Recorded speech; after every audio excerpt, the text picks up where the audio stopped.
Muy buenas tardes a todos. Good afternoon, everybody, and thank you very much for coming along to this press conference,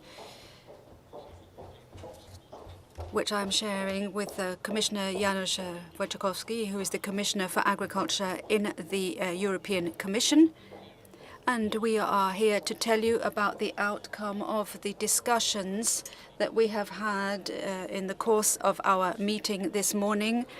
As I have already said, we had ministers for agriculture in the EU, the European Commission, represented by Commissioner Wojciechowski, and also the President of the Parliament Committee for Agriculture. And we also, at the start of our meeting, heard from representatives from European farmers, and we heard from the representatives of European cooperatives and the representative of European young European farmers. And we had a scientific presentation at the start of the meeting from Professor Josep Maria Casacuberta on the topic under discussion today, which is new genomic techniques. And this presentation was very interesting indeed. Let me just go through the conclusions which I've drawn following this morning's discussion. First of all, I have to say that this was a very interesting debate. We had all sorts of proposals and nuances on this overall topic, which was new technologies serving us in combating climate change and making farming more sustainable and resilient. Now, one thing that everybody and the Commission said is that we have to be able to cope with this twin digital and green transition. These are two sides to the same coin.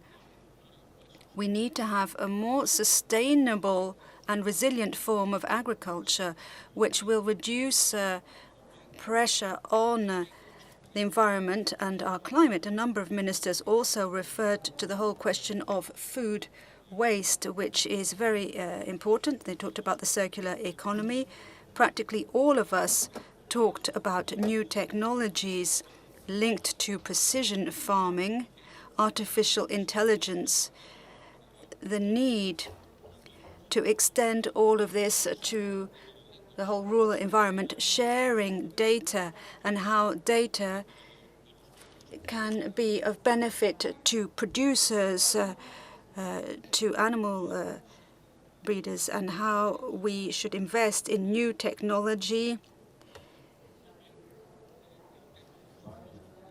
The whole issue of community funds was raised, whether we're talking about Horizon Europe or the strategic plans under the CAP. All of this will enable us to triple the number of innovative projects for this period of validity running to 2027. And this is a crucial instrument for this innovative digital transition. And when it comes to new genomic techniques, I think that all ministers said this, and we certainly said that. We thank the Commission for the proposal they tabled just now on the 5th of July. In the course of the discussion, we saw the potential of these new genomic techniques as applied to obtaining new plant varieties in order to meet our sustainability challenge for producing food, in particular for meeting the challenges of climate change and the need to reduce the use of fertilizers and plant protection products. And we practically had consensus amongst ministers on the need to give our citizens, to give consumers as much information as possible, as much certainty as possible when it comes to these genomic techniques, in particular We were talking about organic farming and where it fits in with this whole subject. And another important point is, what are we going to do about patents when it comes to these new varieties? So today, I think we really did manage to identify the main points which we need to continue working on, along with the Commission, in order to achieve conclusions which will allow us to work together in a spirit of compromise here in Europe and come up with some political objectives in the Spanish presidency. Now, I like to reflect the content of the debate. There was a point which wasn't originally envisaged, but a number of ministers did indeed refer to the situation arising as a result of the war in Ukraine. They were talking about the situation regarding grain markets, in particular for bordering countries. On Monday, the 18th of September, we have a formal meeting in Brussels, and I am sure that the topic will be raised then. So, if I could just say one more thing by way of a conclusion before giving the floor to the Commissioner. Now, I've told you what my impressions were of this meeting. I think it was very constructive. It was very positive. It was a success for Córdoba. It was a success for Spain and for the European Union. It was a success for Córdoba because, of course, we had an opportunity to show the best of our food production, of course, but we were also able to show the difficulties we have in a drought situation, how we managed to produce food in our country in the southernmost part of Europe. And of course, we were able to talk about and show people the historic cultural heritage of Córdoba. Those who'd never been before said they were coming back for sure. And I think that's the best possible news from me as a minister and someone from Córdoba, of course. And I said that this was also a major success for Spain. That's because we need to draw up a roadmap which will help us draw up political conclusions during the Spanish presidency. I hope this will be the case. It's not the only point, of course, here, but we hope that we will be able to make progress on this point by the 31st of December. Thirdly, this is positive for the European Union because, I mean, we have to be realistic about this.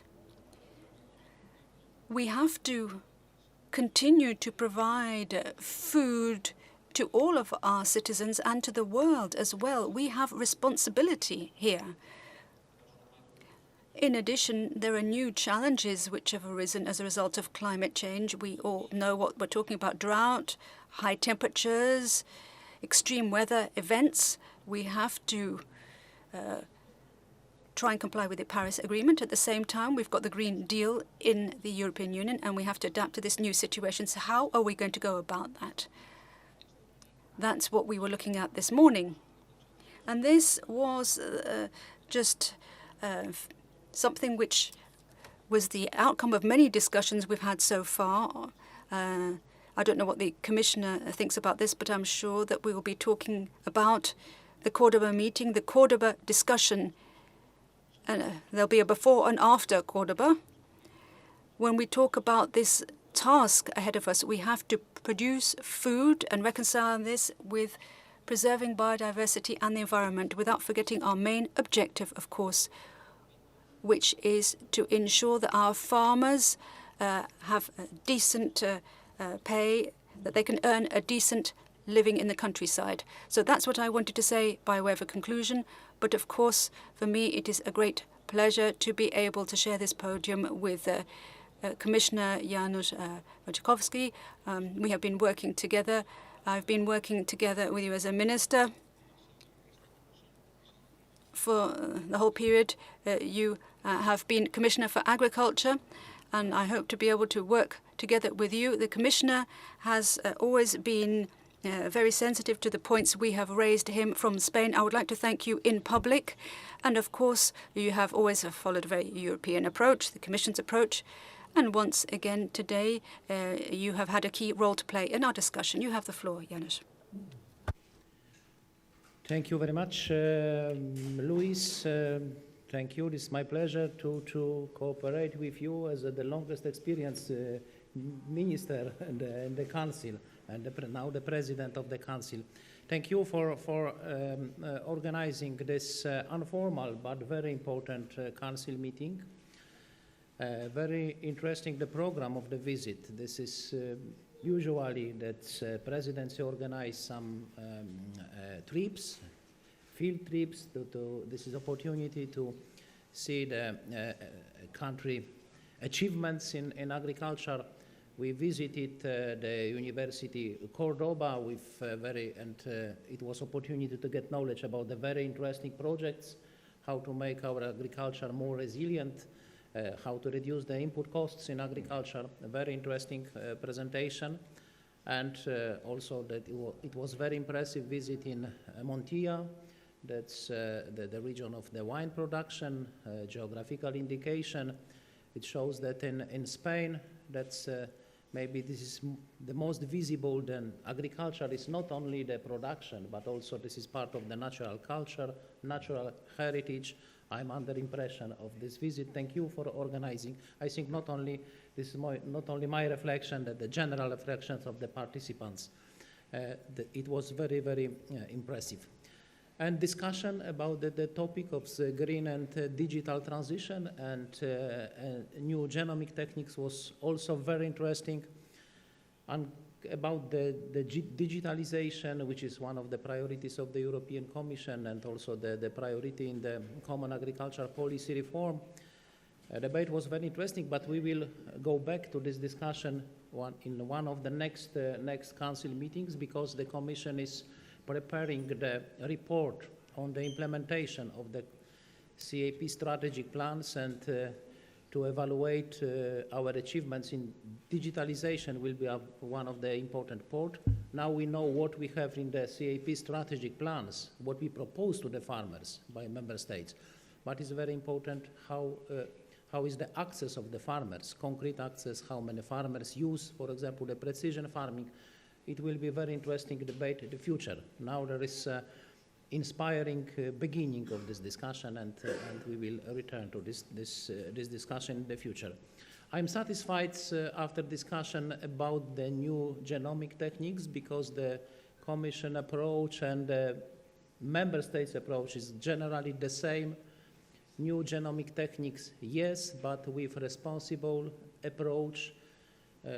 I presented the Commission position that's from the agricultural point of view, this is very important to protect, to avoid the negative consequences, first of all, for the organic farmers, because the organic farming is also one of our priorities, and we have to avoid the potential negative consequences, but it is ensured in the draft of regulation, and organic farmers can be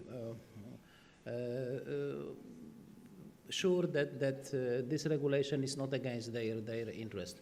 And the second issue is to avoid the negative consequences for the farmers to be too much dependent from the patent rights, but it is the further work to review to analyze the patent rights regulations, but the intention of the Commission is clear, and also supported by the Member State, this approach that we have to avoid the additional costs for the farmers because of patent rights. Very interesting, very inspiring discussion. Thank you again, Luis, for organizing this debate. And of course, the informal meeting is opportunity to discuss many on the margin of this session. That there was opportunity to discuss other issues. Thank you that also was included in some interventions the questions of the import of grain from Ukraine, which is the very sensitive issue. Tomorrow we will discuss on this in the college meeting. You know that my position is clear that we need to support Ukraine by first of all, to support the transit of grain from Ukraine to the seaports and to Ukrainian export to the third countries, first of all, this is the most important, and also to Spain, because the Spain is important of grain in Ukraine, and to facilitate the transit is also important for countries like Spain. And the question of the prolongation of the import ban is discussed in the Commission.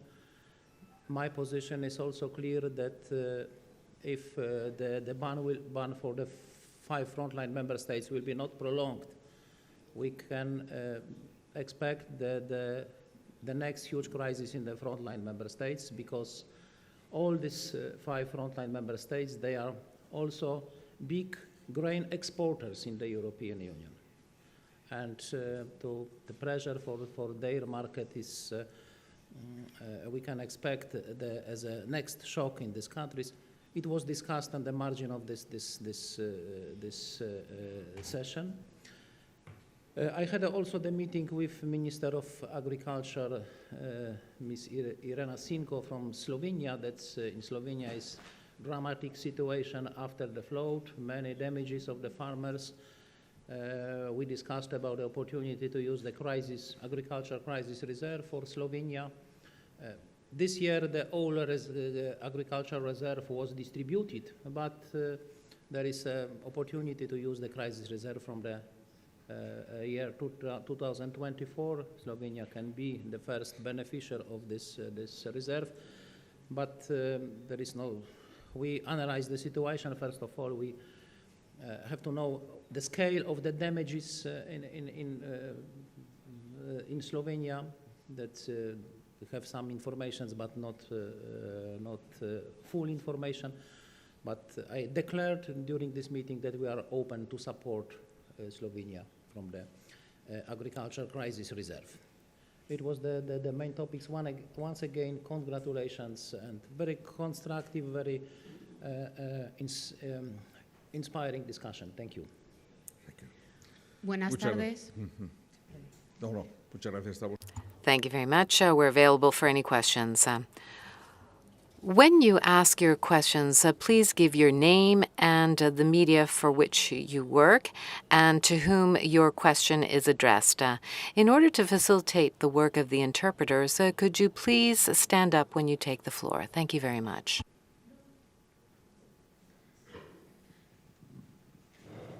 Hola, buenas tardes. Yes, good afternoon, and thank you very much for your contributions. I'm Lucia from EFE. I have some questions, especially for the minister. The first one has to do with the result of the informal here back at home. Now, with the discussion, is the conclusion on NGTs going to happen during the course of this presidency? And what do you think about the phytosanitary file, which is also in your presidency program? I would also like to ask you about a Córdoba problem, which is olive oil production. And if there's a prohibitive level with regard to NGTs, does the government have any type of leeway in order to make sure that we don't have this increase in olive oil prices? Ursula von der Leyen was talking about reducing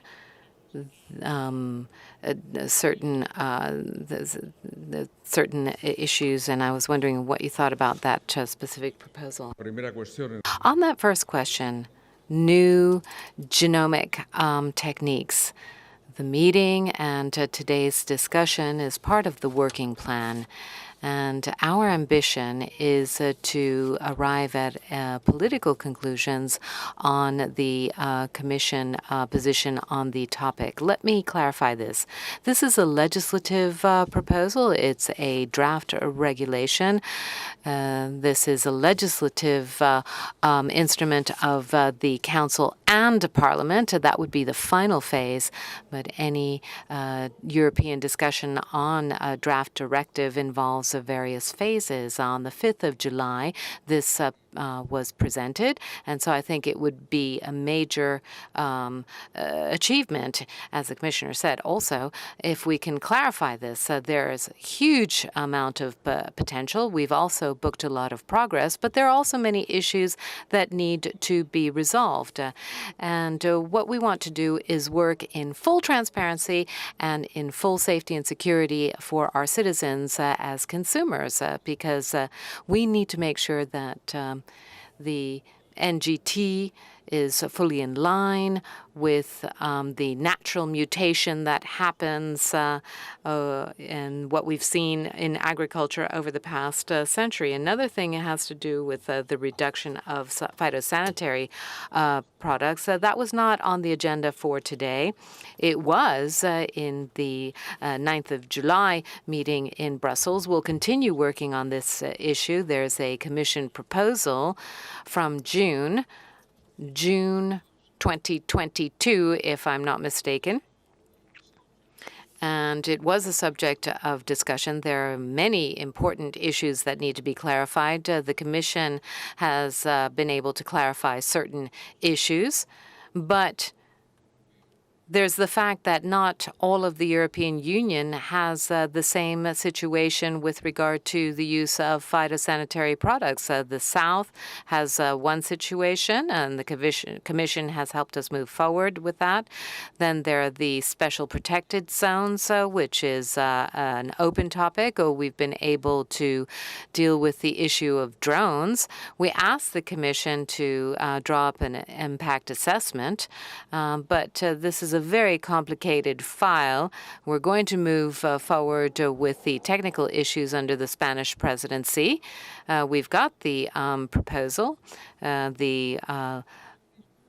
In April, the Parliament will have their plenary on this issue, and I don't know if we'll be able to finalize the proposed legislation, but the Spanish presidency would like to make sure that we can at least move forward with the technical issues.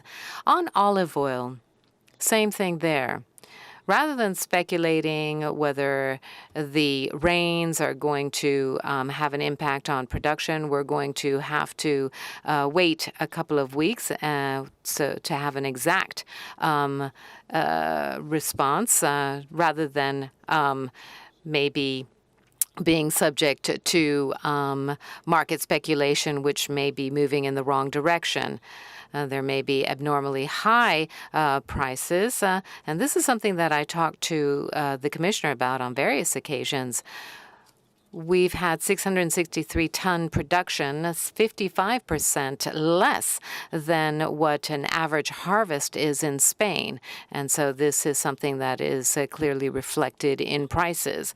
So we're just going to wait and see to see what the climate impact of that is.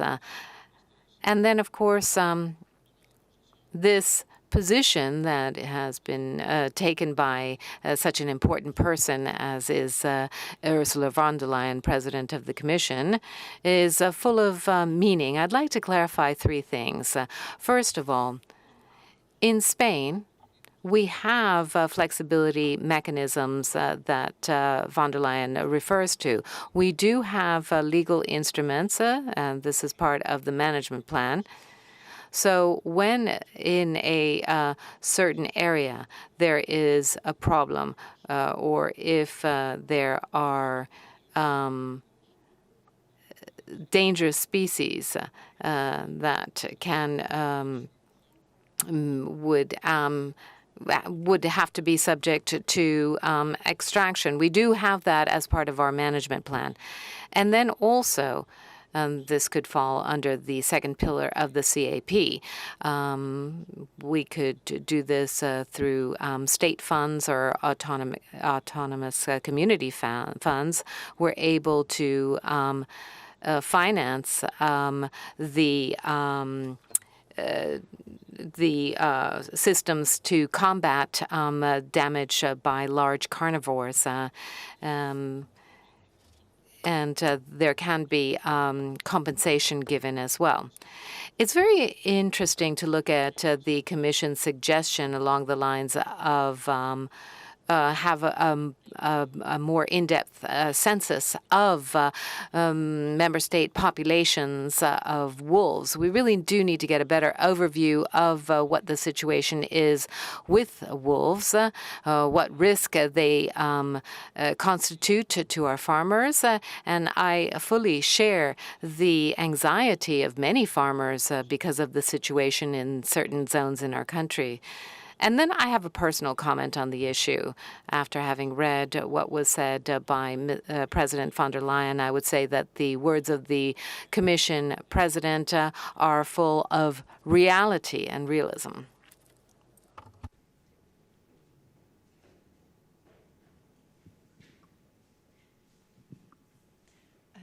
Hola, gracias. Sophie Dupuis para un medio francés. Thank you. I'm going to put a question in Spanish for the Spanish presidency. And on the NGTs, what guarantees can we provide to the organic farming sector? And what about the whole question of patents? What's your opinion on this? Do you have any ideas or solutions to this problem? A question for the Commissioner on the Ukrainian grains, on the Ukrainian imports. You gave your personal views, your personal proposal on the prolongation of the export ban. Did you receive the support of the Commission on this question? Thank you.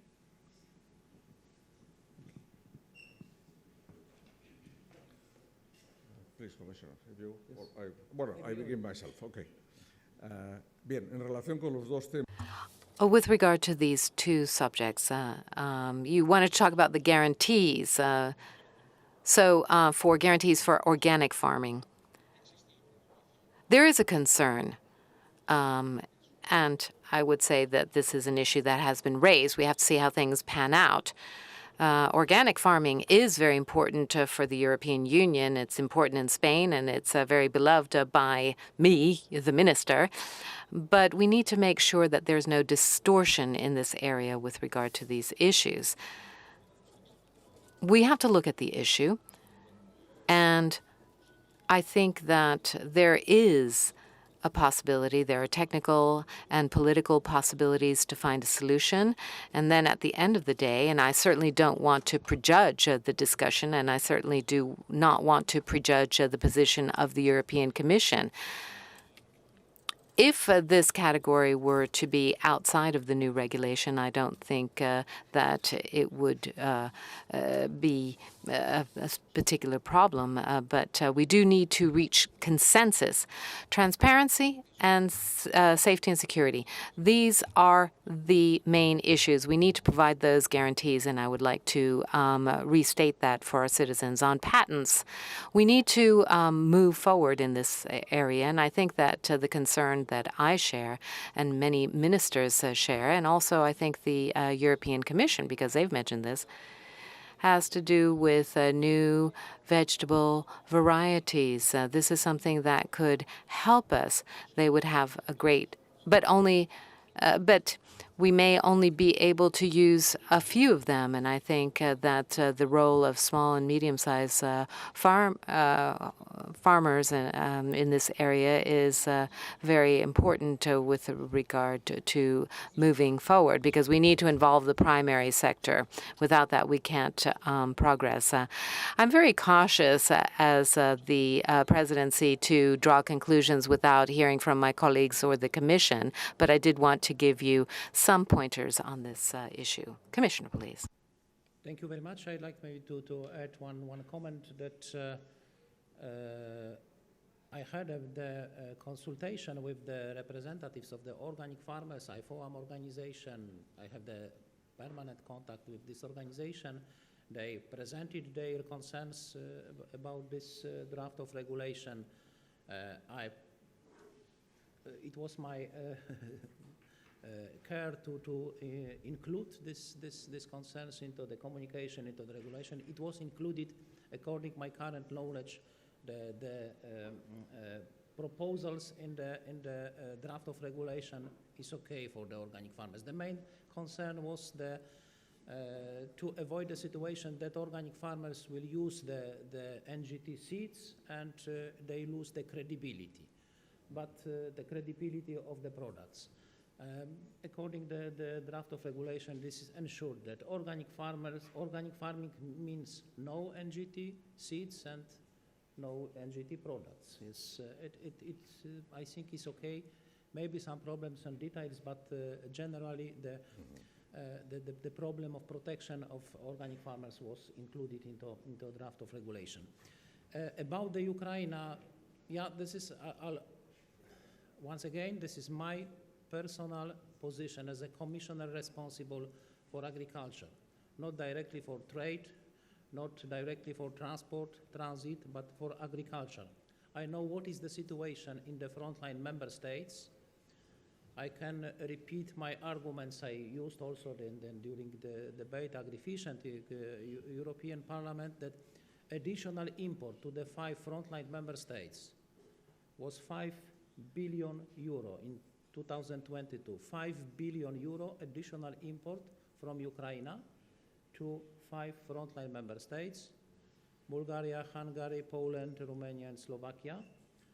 And the scale of this import is 3 times more than potential impact of Mercosur agreement for whole European Union, EU27. It shows how difficulties we can expect. We know that from the past, and we can expect in the future, next time.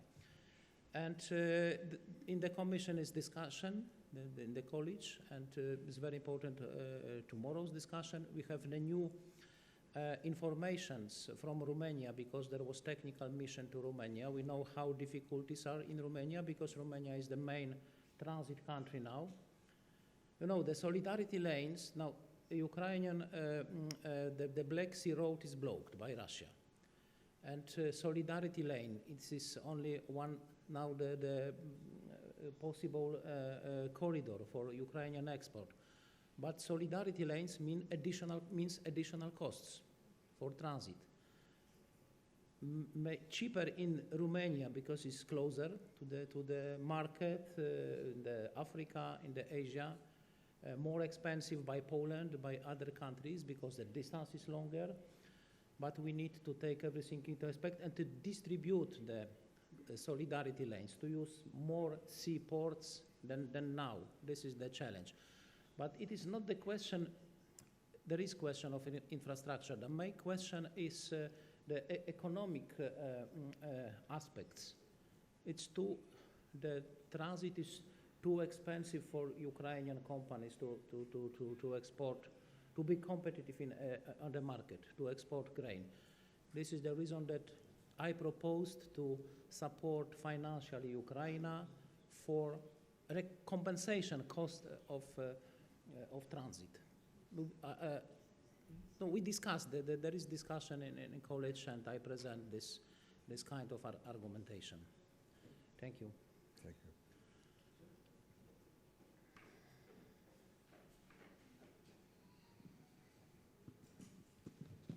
Hola, ¿qué tal? Ginés Donay. Hello, I'm from El País. I have a question for the Minister. Now, the cooperatives here are saying there's a lack of profitability. They used to get money from the CAP. The CAP amounted to 50% of the budget in the EU, now just 30%, so there's been a drop there, and there are concerns for the whole sector, and that is imports from third countries, not just because of unfair competition vis-à-vis our farmers, but also because this could jeopardize food security and safety. Muchas gracias. Efectivamente. Thank you very much. Well, this is a free country, of course. Everyone can express their views, of course, and I'm very glad that people can do so in Spain these days, and people can say what they think, which was not the case not so long ago. So, full respect there. Secondly, on the CAP, there is no cut. We're talking about many million euros. 3-point-something billion under the first pillar, which is going to come in as of October, which is more than 3.5 billion euros, which is coming in. Now, I always say this. Farming is not like industrial production and services. This money is fully justified, but it's a sector which fortunately does get support from Europe. We have the CAP, we have Brussels, and that's a good thing. You were referring to certain figures there. The CAP amounts to almost 1/3 of the community budget, yes. So we're talking about significant funding, strategic funding as well. We have 907 million euros for insurance, which has been paid out in Spain by the 30th of July for the damage. And out of the 1.38 billion of direct aid approved by the Commission for the Spanish government, there are a number of complementary measures for billion euros, of course, we're talking about, means we have had public aid and we will get more public aid. And apart from the CAP, we have this extraordinary direct aid, 713 million for agriculture and livestock farming. There will be payments coming as of October to cover this same period for the advance payments of the CAPs. And thank you very much for this 70% increase in payments for this year. I think it's very important for the sector. On profitability, yes, well, that's what the discussion was about today. So how can we achieve this? How can we produce food? How can we protect the environment and biodiversity, and at the same time ensure that farms are still profitable? As I've always said, you cannot have sustainability unless you have profitability. And of course, we hope to be able to work with farmers and livestock farmers, so we hope we can meet this challenge. But if I could just sum things up now, just to make sure that my point is clear.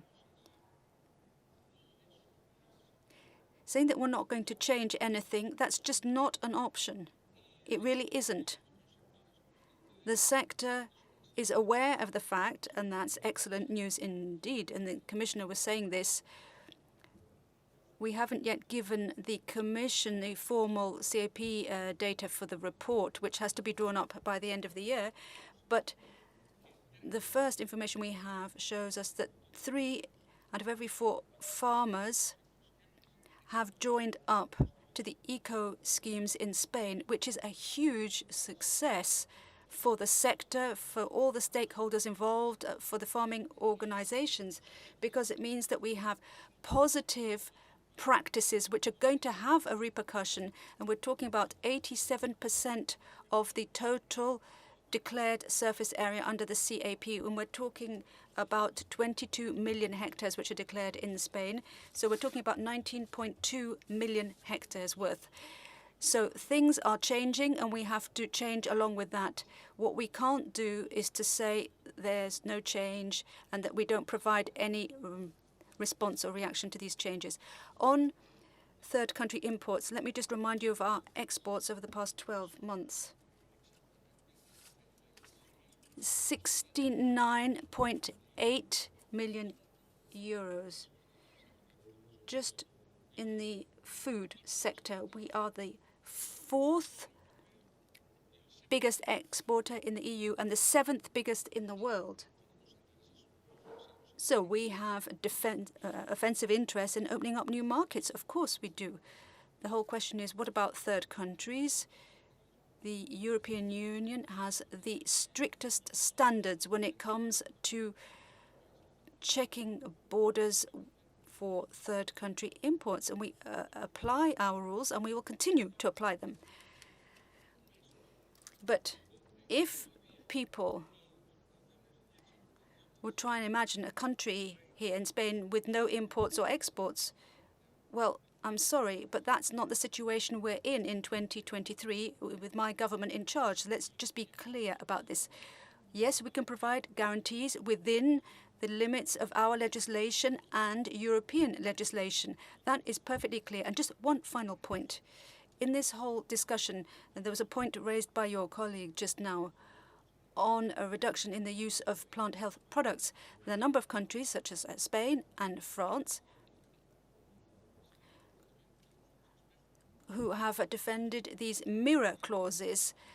Now, we don't have a majority in favor of this in the Council, and then we have to persuade the WTO of all of this. But we think that if there's a product which is being banned within the European Union, we cannot accept things coming in from outside the Union where this product has been used. That is something I've always said. So if you want to ask the government to do something, we've done so, and we will continue to do that. We want to move forward in the Council, in the EU, and then in the WTO as well. But I respect what people say. I mean, these are my arguments on these points which have been raised. Okay. Maybe I'd like to add a few words. I'd like to congratulate, first of all, the Spanish farmers and also the Spanish administration and personally Minister Luis Planas, that there's very good news about this percentage of the participation of the farmers in eco schemes.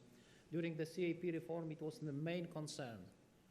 The eco schemes, that the concerns was expressed by the farmers, but during debate in the European Parliament, in the Council, the same, that the first target was 30% of the direct payment envelope to the eco schemes, and the concerns was that farmers will be not able to use eco schemes, and we will lose the part of the budget. The money will be not spent and will be lost. But probably, I don't know, we will see in the report, but I'm sure that is one of the best results in Spain. But generally is better than there were the concerns about the use of eco schemes. This is the success of the common agriculture policy reform.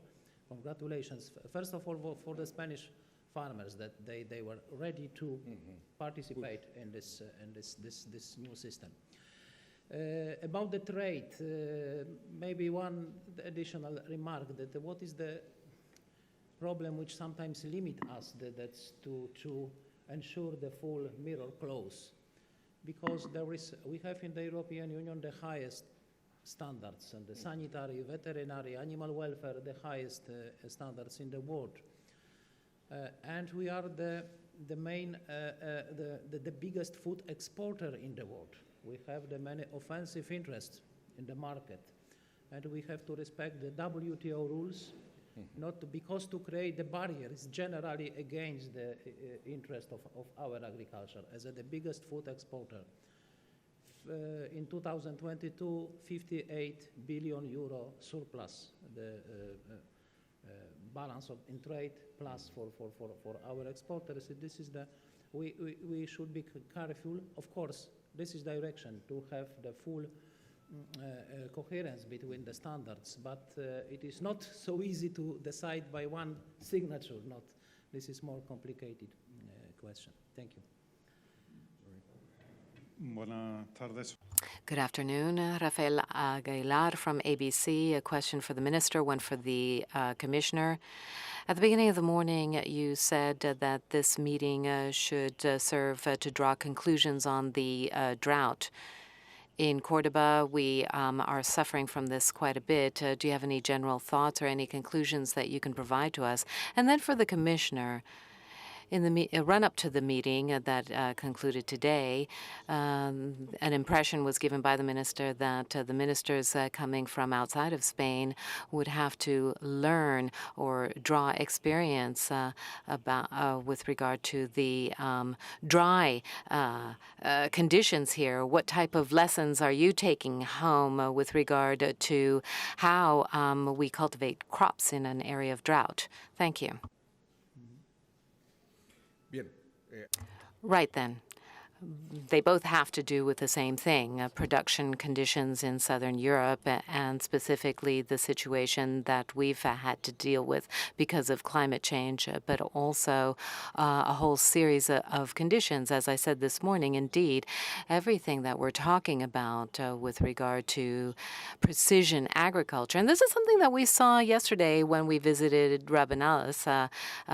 It was a complete overview of the many projects that are being carried out by the University of Córdoba and the research centers specifically to deal with these issues.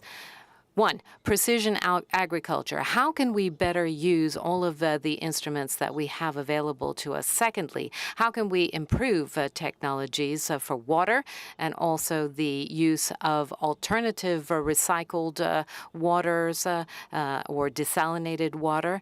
There are new NGTs as well. And when we talk about these new genomic techniques, we're not just talking about recovering the taste or the color of tomatoes, just to give an example. We're also talking about production cycles for seeds and plants. They would be shorter in duration. They would take into consideration the fact that there would be less need for water. They could produce gluten-free products, for example. And so obviously we talked about the drought because we talked about climate change and high temperatures and that dual dimension. This was very much at the center of our discussion. That's pretty obvious. And all of this is part of our landscape, the landscape that the ministers were able to see since September. But I don't want to preempt the commissioner's point of view on arid land. It is arid land, but it is one of the most productive lands in Europe. And so in Guayaquil and other areas that we looked at, where Montilla also, when we looked at the olive groves, wine production, etc. I think it really bears testament to what we can do, and I'm very proud of that. Okay, thank you for your question. That's the drought is one of the big challenges for our agriculture, for our farmers, and also for our agricultural policy. The eco scheme system is one of the main goals of this system is to the better water management generally, the better practices like crop rotation, like soil cover, like to use the natural manure, etc. There is also means the better water management, and also that's the. It was interesting presentation in the University of Córdoba. There is many projects going into direction better water management and to reduce risk of drought. But no, this is the long process, and this is the huge challenge. I think that we can achieve progress, big progress, improving our agriculture practices. That's. It will be also interesting, the good opportunity to discuss on this during the presentation of our report on the implementation of the CAP strategy plans. We will also review what is the progress in the direction to better water management and to prevent drought, which is the problem everywhere. This year it was the main problem in Spain, in Italy, and we respected also the Spain and Italy in distribution of the crisis reserve. A bigger amount was dedicated to the farmers in Spain and Italy because of drought. But we can hear everywhere in Europe, bigger, smaller, but the problems with drought. And okay. La última pregunta. Sí, Paula. Sí, Paula Andrés para Político. Paula Andrés for Politico. Just a question for the commission, for the minister, and then for the commissioner. The commissioner minister just said that the commission position on NGTs and the member state position is really quite similar. So the two institutions have similar positions. Is that your impression after this discussion as well? And then also you talked about various ministers making reference to the war in Ukraine and the importance of grain in that context. With regard to this, I would just like to know what your impression is with regard to how many countries are against the prolongation of the restrictions and what the Spanish position is on this issue. Commissioner, I would like to know, so Ukraine has recently threatened the EU and EU member states to take the EU to the WTO if it decides to prolong these restrictions. I would like to know what's your opinion on that, and if you are taking this warning seriously, if the Commission is taking this warning seriously. Thank you. Bueno, sobre las dos. Well, on the two questions, I said that a majority of member states welcome this with interest. The proposal on NGTs has been discussed. Talking about identity, well, or an identical position, no, I wouldn't say that that's the case yet, but I think there is the possibility of reaching a political agreement before the end of the Spanish presidency. On the question of Ukraine, we're talking about 5 neighboring countries.